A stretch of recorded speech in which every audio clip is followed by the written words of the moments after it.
دیکھیے لیلۃ القدر ایک رات 1000 مہینے کی عبادتوں سے بہتر قرار پاتی ہے. اسی طرح دیگر مواقع آمادہ ہے اگر وہ اپنا دامن طلب پھیلائیں. قرآن مجید میں ایک مقام دیکھیے کتنا دل آویز ہے. فرمایا ما یفعل اللہ بعذابکم، اللہ تمہیں عذاب دے کے کیا کرے گا.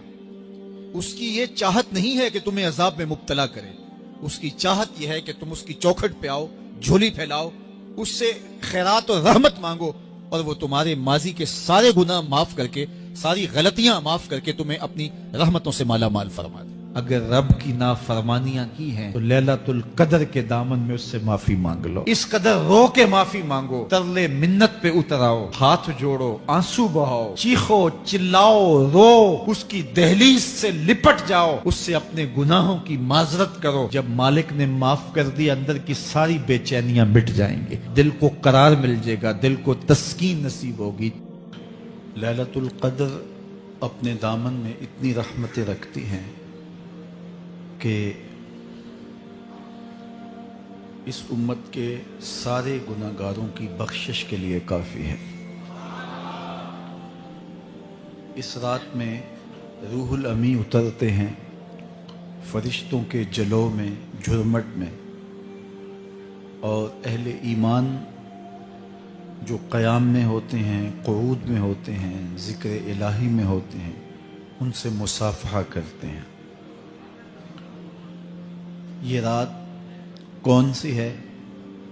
ترکی خیمے میں چٹائی ایک سمت کر کے سر انور حضور نے باہر نکالا اور فرمایا کہ لیلۃ القدر کو آخری عشرے میں تلاش کرو.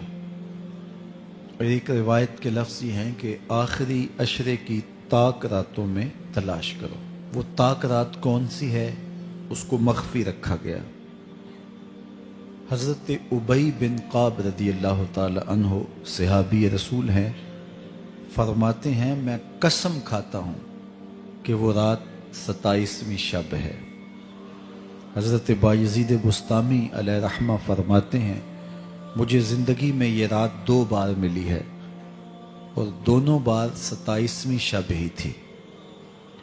تو ہم اللہ کی بارگاہ میں امید کا دامن پھیلائے ہیں کہ یہی شب ہو اور اس کے دامن سے پھوٹتی ضیائیں ہمارے اندر کے اندھیروں کو ختم کرنے کا ذریعہ بنے. مجھے آپ کو اپنے معاد کی، آخرت کی فکر کرنی چاہیے. یہ راتیں آتی ہیں اور چلی جاتی ہیں، اور ایک وقت آئے گا کہ یہ راتیں آئیں گی اور ہم نہیں ہوں گے. کتنے لوگ ایسے ہیں جو پچھلے سال تھے لیکن آج نہیں ہیں، ان سے گزشتہ سالوں میں تھے آج نہیں ہیں. تو اللہ ہمیں ہر سال یہ رات مبارک کرتا ہے، نصیب ہوتی ہے. اللہ آپ کی قسمت میں ایسی بہت ساری راتیں نصیب کرے. لیکن بہرحال ایک وقت ایسا آنے والا ہے کہ یہ راتیں تو آئیں گی لیکن ہم موجود نہیں ہوں گے. تو یہ جو میسر راتیں ہیں ان کے دامن سے پھوٹتی ضیائیں ہمیں اپنے اندر سمو لینی چاہیے کہ ہم دنیا پہ نہ بھی ہوں گے تو یہاں سے جو ہم نے نور لیا ہوگا وہ قبر میں بھی چراغاں کرے. باطن کی روشنی، اندر کے اجالے اور روح کا چراغاں اس رات کے دامن سے لیا جا سکتا ہے. حضور علیہ السلام رمضان المبارک کے آخری عشرے میں کثرت کے ساتھ عبادت کرتے تھے. حضرت سیدہ عائشہ رضی اللہ تعالی عنہا فرماتی ہیں کہ حضور کمر بستہ ہو جاتے اور اپنا تہ بند کس کے باندھ لیتے، خود بھی جاگتے اور اہل خانہ کو بھی بیدار رکھتے. زندگی میں یہ ساعتیں جو ہمیں مقسوم ہوئی ہیں یہ سعادت بری ساعتیں ہیں. پچھلی امتوں کے حصے میں اس طرح کے لمحات کب آئے ہیں؟ یہ ایک رات 1000 مہینے کی عبادتوں سے افضل، بہتر اور بھاری ہے۔ میرے حضور نے ارشاد فرمایا، ایک بندہ صبح سے لے کے ظہر تک مزدوری کرتا ہے، اس کو ایک کی رات دیا جاتا ہے۔ ایک بندہ ظہر سے عصر تک مزدوری کرتا ہے، اس کا وقت تھوڑا ہے، اس کو بھی ایک کی رات دیا جاتا ہے۔ اور ایک شخص عصر سے لے کر مغرب تک مزدوری کرتا ہے، اس کا وقت دونوں سے کم ہے، لیکن اس کو مزدوری 2 کی رات دی جاتی ہے۔ فرمایا پہلی مثال یہود کی ہے، دوسری مثال نصارہ کی ہے، اور تیسری مثال میری امت کی ہے کہ تھوڑے کام پر بھی اجر زیادہ رکھا گیا ہے۔ تو اس امت کو جب اتنا نوازا گیا ہے کہ ایک ایک رات اتنی برکتوں کی حامل عطا ہوئی ہے، تو پھر ہمیں بہت زیادہ کوشش کر کے برکتیں سمیٹ لینی چاہیے۔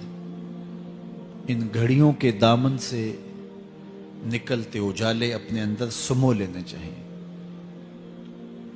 یہ سعادتیں اپنی روح میں جذب کر لینی چاہیے، تاکہ جب ہم اس دنیا سے جائیں تو ہمارے پاس ایک بہت بڑا روشنیوں کا ذخیرہ ہو، جو ہماری قبر میں بھی چراغاں کرے، حشر میں بھی روشنی دے، اور ہمیں کہیں بھی اندھیروں کا سامنا نہ کرنا پڑے، چونکہ روشنیاں تو ہم نے یہاں سے لے کے جانی ہیں۔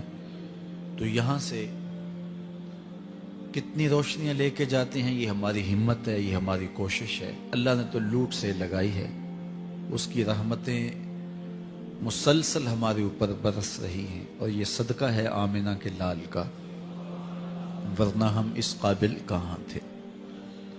تو میں اللہ کی بارگاہ میں آپ سب کے لیے دعا گو ہوں، آپ میرے لیے دعا گو ہیں کہ اس شب نور کی برکتیں ہمیں نصیب ہوں۔ حضور نے ارشاد فرمایا، من قام لیلۃ القدر ایمانا و احتسابا غفر له ما تقدم من ذنبہ، جس نے لیلۃ القدر میں قیام کیا ایمان اور محاسبہ نفس کے ساتھ، اللہ اس کے پچھلے سارے گناہ معاف فرما دیتا ہے۔ ام المومنین سیدہ عائشہ رضی اللہ تعالیٰ عنہ فرماتی ہیں کہ میں نے عرض کی، اے اللہ کے محبوب صلی اللہ علیہ وسلم، اگر میں لیلۃ القدر کو پا لوں تو مجھے پھر کیا دعا مانگنا چاہیے؟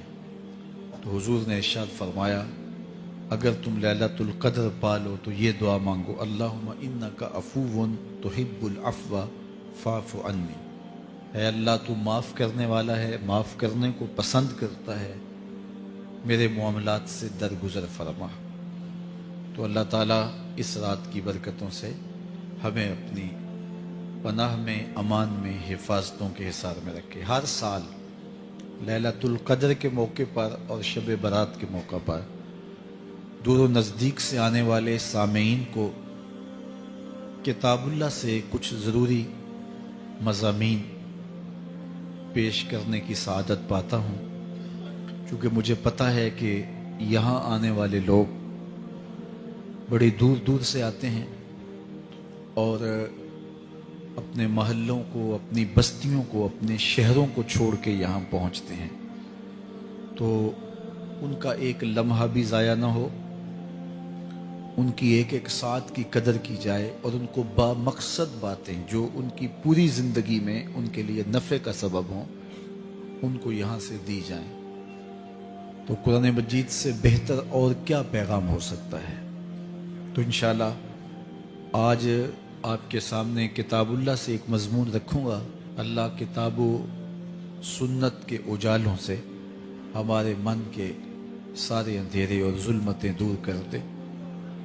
سورہ القیامہ میرا آج کا مضمون ہے، جو 40 آیات پر مشتمل ہے۔ سورۃ القیامہ قیامت کے اس بات اور اس کے ہولناک منظر کی عکاسی پر مشتمل ہے۔ معاد کا یقین ہماری زندگی میں نظم پیدا کرتا ہے۔ اگر کسی قوم کو احتساب کا یقین نہ ہو تو اس کی زندگی بے ربط ہو جاتی ہے، لوٹ مار کا بازار گرم کر لیتا ہے کہ مجھے کون پوچھنے والا ہے۔ لیکن جس قوم میں احتسابی عمل مضبوط ہو وہاں لوٹ مار کا بازار گرم نہیں ہو سکتا۔ تو دنیا کے اوپر نظم قائم رکھنے کے لیے احتسابی عمل بہت ضروری ہے۔ دنیا بھر کے دانشور یہ بات کہتے آئے ہیں۔ اگر جرائم ختم کرنے ہیں تو انصاف فراہم کرنا پڑے گا۔ اگر عدالتیں قابل فروخت مال بن جائے، تھانے بکنے لگ جائیں، تو پھر معاشرے جرائم سے پاک نہیں رہ سکتے۔ تو عدالتی نظام اگر بے لاگ ہوگا اور انصاف لوگوں کی دہلیز تک پہنچے گا تو معاشرے ستھرے اور پاکیزہ ہوں گے اور ایک خوبصورت معاشرتی نظم قائم ہوگا۔ تو احتسابی عمل اور عدالتی نظم اچھا رکھنے کے نتائج ہم اپنی آنکھوں سے دیکھتے ہیں۔ تو کیا آخرت کا احتساب ہونا ضروری نہیں؟ جہاں افراد کا اور قوموں کا فرد عمل پیش ہو اور پھر جزا و سزا ان کو دی جائے۔ تو اسلام نے جو معاد اور آخرت کا تصور دیا ہے یہ فرد اور قوم کی زندگی میں ایک نظم پیدا کرتا ہے۔ لیکن ہر دور میں جو مجرم ہوتے ہیں، جن کا کام ہی لوٹ مار ہوتا ہے، وہ کبھی نہیں چاہتے کہ احتسابی عمل مضبوط ہو۔ وہ چاہیں گے کہ عدالتیں قابل فروخت جنس بن جائیں، تھانوں کی بولیاں دی جا سکیں اور انصاف کبھی بھی قائم نہ ہو۔ تو بے لاگ احتساب کا وہ کبھی بھی رواج نہیں پڑنے دیں گے۔ جو لوگ آخرت کے تصور کو جھٹلاتے ہیں ان ساری قوموں کو دیکھ لیں جنہوں نے آخرت کو جھٹلایا۔ وہ قومیں ہیں جو برائی میں لت پت تھیں اور گناہوں بھری زندگی بسر کر رہی تھی۔ اب ایسی قومیں کبھی پسند نہیں کرتی کہ کوئی آخرت بھی ہو جس کا خوف انہیں گناہوں کی اور بدیوں کی زندگی سے نکالے، کیونکہ وہ اس زندگی سے نکلنا ہی نہیں چاہتے۔ تو آخرت کا وہ ڈٹ کے انکار کرتے۔ قریش مکہ نے بھی آخرت کا ڈٹ کے انکار کیا اور کہا کہ ہم آخرت کو نہیں مانتے، چونکہ اگر وہ آخرت کو مان لیتے ہیں تو پھر زندگی کی تمام تر مکاریاں، دجل و فریب، تلبیسات، لوٹ مار، ظلم و جبر جو کمزوروں پر وہ روا رکھے ہوئے تھے اس کا جواز باقی نہیں رہتا تھا۔ تو اس لیے انہوں نے اس کا ڈٹ کے انکار کیا۔ قرآن مجید کی جتنی بھی مکی صورتیں ہیں ان میں آخرت کا اس بات کیا گیا ہے اور معاد کو ثابت کرنے کے لیے دلائل دیے گئے ہیں۔ یہ سورہ القیامہ یہ بھی سورت نزول کے اعتبار سے مکی ہے۔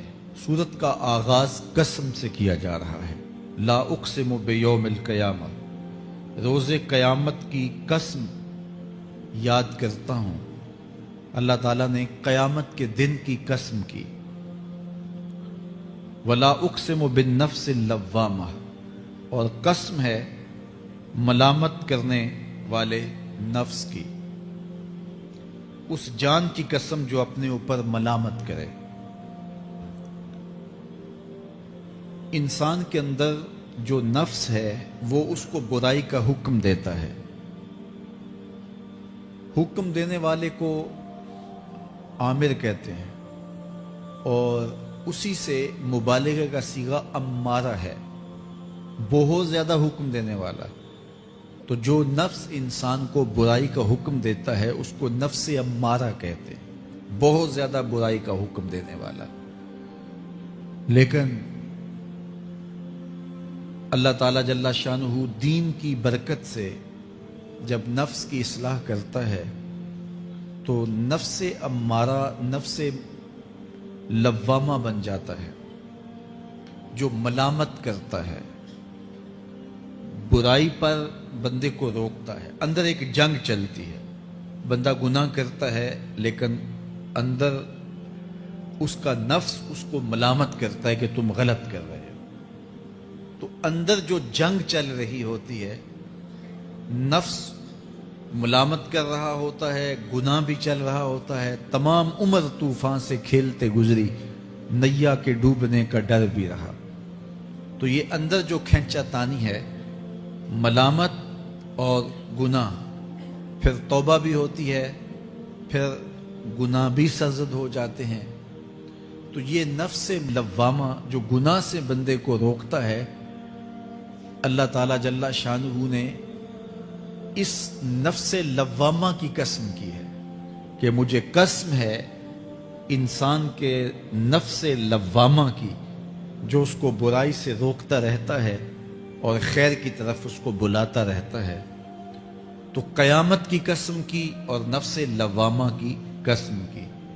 اور جب نفس مزید ترقی کرتا ہے اور پھر اندر نیکی کی قوتیں پنپتی ہیں تو ایک وقت آتا ہے کہ پھر انسان نیکی ہی کے ماحول میں جینا شروع کر دیتا ہے. تو پھر نفس کو اطمینان ملتا ہے، اس نفس کو نفس مطمئنہ کہتے ہیں. اور جب نفس مطمئنہ بن جائے تو قیامت کے دن اللہ تعالیٰ جل شانہ آواز دے گا کہ میرے لیے گناہوں کو چھوڑنے والے آجا، تیرا رب تیرا منتظر ہے. سورہ الفجر میں ارشاد فرمایا، یا ایتھا النفس المطمئنہ ارجعی الی ربک راضیۃ مرضیہ فادخلی فی عبادی وادخلی جنتی. اے نفس مطمئنہ آجا، تیرا رب تیرے پہ راضی اور تو رب پہ راضی، میرے بندوں میں داخل ہو کے میری جنت میں داخل ہو جا. تو اللہ تعالی ہمارے نفس کو نفس مطمئنہ بنائے. تو نفس لوامہ بھی غنیمت ہے جو گناہ پہ ملامت کرتا ہے. تو اللہ تعالیٰ جل شانہ نے قیامت کے دن کی قسم کی تو ساتھ نفس لوامہ کی بھی قسم کی. قسم تو کوئی بھی کرے تو سننے والا متوجہ ہوتا ہے کہ یہ جو قسم کی جا رہی ہے تو یہ کسی عنوان کی اہمیت کو بیان کرنا مقصود ہے. تو پھر قسم اگر رب کرے تو پھر سمجھنے کے لیے کافی ہے کہ وہ کتنا اہم مضمون ہوگا جس پہ میرا رب ہو کے قسم کر رہا ہے. تو قیامت پر اللہ تعالیٰ قسم فرما رہا ہے تاکہ اس کا قسم فرمانا اہل عقل کے لیے کافی ہو کہ اس کے اس بات کے لیے اس سے بڑی کیا دلیل ہو سکتی ہے کہ میرا رب اس پہ قسم کر رہا ہے. اَيَحْسَبُ الْإِنسَانُ أَن لَّن نَّجْمَعَ عِظَامَهُ. اللہ تعالیٰ ارشاد فرماتا ہے کہ کیا آدمی یہ سمجھتا ہے کہ ہم ہرگز اس کی ہڈیاں جمع نہیں فرمائیں گے. یہ ایک کافر تھا، عدی بن ربیعہ، یہ مراد ہے یہاں انسان سے. ایک روایت کے مطابق ابو جہل بن ہشام مراد ہے. تو یہ ابو جہل یا عدی بن ربیعہ یہ کہتے تھے کہ کیا ہڈیوں کو دوبارہ جوڑا جائے گا، دوبارہ ان کو جمع کیا جائے گا؟ یہ نہیں ہو سکتا، قیامت نہیں آ سکتی. وہ کہتے تھے یہ جہاں ہے بس ختم ہو جائے گا کام تمام، لہٰذا جو عزت پانی ہے، جو لذت حاصل کرنی ہے، جو عیش و عشرت کرنی ہے، جو کچھ کرنا ہے اسی جہان میں کر لو. آج کل بہت سارے لوگوں کا رویہ بھی یہی ہے کہ بس ٹھیک ہے، یہ دنیا ہی سب کچھ ہے، آخرت بس ایک اعتقاد کی حد تک ذہن کے کسی گوشے میں ہے، 2 لمحوں کے لیے خیال آیا تو رک گئے، پھر اپنی وہی ڈگر کی زندگی۔ لیکن آخرت جب تیقن کی اس منزل تک پہنچ جائے، پھر انسان کے اعمال کے اندر خود بخود جو ہے وہ نظم پیدا ہو جاتا ہے کہ چونکہ میں اللہ کے حضور پیش ہونا ہے اور ایک ایک عمل کا میں نے حساب دینا ہے۔ تو آخرت کے بارے میں یقین کی کمزوری انسان کو جو ہے وہ گناہوں کی دلدل میں پھنسا دیتی ہے۔ اس لیے آخرت کا یقین یہ بہت ضروری ہے تاکہ ہماری زندگی میں نظم پیدا ہو اور ہم اللہ کے حضور جھکنے والے، اس کے شکر گزار بندے، اس کی اتباع کرنے والے بنے۔ تو اب وہ کافر کہتے تھے ابن ربیعہ یا ابو جہل کہ یہ جو ہڈیاں ہیں ان ہڈیوں کو کیسے دوبارہ زندہ کیا جائے گا۔ نضر بن حارث ایک کافر تھا، وہ کہیں سے قبرستان سے پرانی ہڈی اٹھا لایا اور وہ اتنی بوسیدہ تھی کہ ہاتھ کے لمس سے ٹوٹ ٹوٹ کے گرتی تھی، اور حضور کے پاس آ کھڑا ہوا اور آ کے کہنے لگا کہ کیا ان ہڈیوں کو دوبارہ زندہ کیا جائے گا؟ کون ہے ان کو جو دوبارہ زندہ کرے؟ اور 7 ہڈی توڑتا ہے اور اس کے ریزے زمین پہ گرتے ہیں۔ تو حضور علیہ السلام نے اللہ کی جانب سے اس کا جواب دیا۔ ذرا قرآن پڑھیے، سورہ یاسین کا آخری رکوع ہے، وَضَرَبَ لَنَا مَثَلًا وَنَسِیَ خَلْقَهُ قَالَ مَن يُحْيِي الْعِظَامَ وَهِيَ رَمِيمٌ۔ اب وہ باتیں کرنے لگ گیا ہے، اس کی زبان بولنے لگی ہے، اب کہاوتیں ہمارے لیے لاتا ہے، اور کیا کہتا ہے؟ مَن يُحْيِي الْعِظَامَ وَهِيَ رَمِيمٌ، ان ہڈیوں کو کون زندہ کرے گا جبکہ اتنی بوسیدہ ہو گئی ہیں۔ تو یہ نضر بن حارث حضور کے سامنے ہڈی لایا تھا اور توڑتا تھا اور کہتا تھا یہ ہڈیاں زندہ ہوں گی، ان ہڈیوں کو دوبارہ اٹھایا جائے گا جو اتنی بوسیدہ ہو گئی ہیں کہ ہاتھوں کا لمس بھی گوارا نہیں کرتی، اس کو دوبارہ زندہ کیا جائے گا، کون زندہ کرے گا؟ جواب سنو، قُلْ يُحْيِيهَا الَّذِي أَنشَأَهَا أَوَّلَ مَرَّةٍ، اے محبوب فرما دیجئے اب تو ہڈیاں موجود ہیں، جب ہڈیاں بھی نہیں تھی تو جس رب نے انسان بنایا ہڈیوں کو جوڑ کے نہیں بنا سکتا۔ اب تو میٹیریل موجود ہے جب میٹیریل بھی موجود نہیں تھا۔ هل اتا علی الانسان حین من الدہر لم یکن شیئا مذکورا، انسان پر وہ وقت بھی آیا ہے جب یہ قابل ذکر چیز ہی نہیں تھا، اس کا نقشہ نہیں تھا، اس کی صورت نہیں تھی، اس کا میٹیریل نہیں تھا، اس کا مادہ نہیں تھا، لیکن جس نے حضرت انسان بنایا، پانی کی بوند سے تخلیق کیا، تو اب کیا وہ ہڈیوں کو جوڑ کر انسان نہیں بنا سکتا؟ تو یہ کفار بات کرتے تھے کہ نہیں نہیں نہیں، اتنی بوسیدہ ہڈیوں کو کیسے زندہ کیا جائے گا، یہ بات سمجھ میں نہیں آتی۔ پھر ان کے ذرے بکھر گئے، بعض انسانوں کو جانور چیڑ پھاڑ کے کھا گئے، کچھ وہ کھا گئے، کچھ ہڈیاں پڑی رہ گئیں، کچھ ان کی ہڈیاں راکھ بن کے اڑ گئیں۔ تو کیسے ہو سکتا ہے کہ ان کو دوبارہ زندہ کیا جائے، ان کے اجزاء جوڑے جائیں؟ اب یہ عدی بن ربیعہ نے بھی یہی کہا۔ اللہ ارشاد فرماتا یحسب الانسان ان لن نجمع عظامہ، یہ آدمی گمان کرتا ہے، کہتا ہے کیا ہڈیوں کو دوبارہ زندہ کیا جائے گا؟ اللہ فرماتا ہے کیوں نہیں، ہم اس بات پہ قادر ہیں کہ اس کے انگلیوں کے پور پور کو دوبارہ کھڑا کر دیں، اور اس کے اجزاء جو بکھرے ہوئے ہیں ان کو ہم اکٹھا کر کے دوبارہ ان کو جوڑ دیں، ہمارے لیے کوئی مشکل نہیں ہے۔ لیکن یہ اس کا خیال ہے کہ ہڈیوں کو کیسے جوڑا جائے گا، لیکن سورہ یاسین میں جو دلیل دی اس پہ کس قدر جو ہے وہ آشش کرنے کو جی چاہتا ہے۔ فرمایا کہ قُلْ يُحْيِيهَا الَّذِي أَنشَأَهَا أَوَّلَ مَرَّةٍ، یہ کہتے ہیں یہ ہڈیاں کون جوڑے گا؟ کہا جب ہڈیاں بھی نہیں تھی، جس نے ہڈیاں بنائی اس کے لیے جوڑنا کیا مشکل ہے؟ تو یہ عجیب تم نے بات کی۔ تو اللہ تعالیٰ جل شانہ قیامت کے دن ہمارے وجود دوبارہ اٹھائے گا اور اپنے حضور بندوں کو کھڑا کرے گا اور ان سے سوال پوچھے گا۔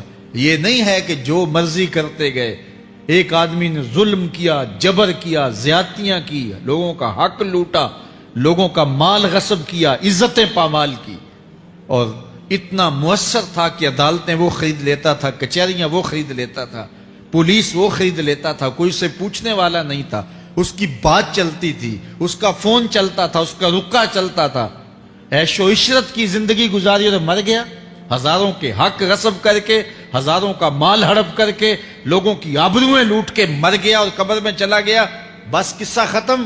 اب نہ وہ اٹھے گا نہ اس سے حساب لیا جائے گا، تو پھر انصاف کہاں گیا؟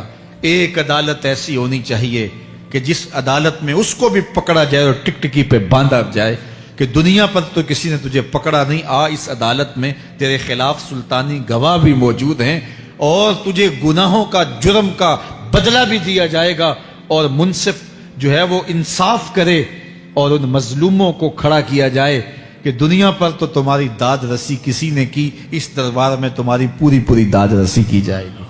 عقل مانتی ہے کہ ایک ایسا دربار ہونا چاہیے، ایسا احتسابی عمل ہونا چاہیے، ایک ایسی عدالت لگنی چاہیے کہ جس کا کہیں جسے انصاف نہیں ملا اس کو وہاں جا کے انصاف ملے، اور وہ دن قیامت کا دن ہے۔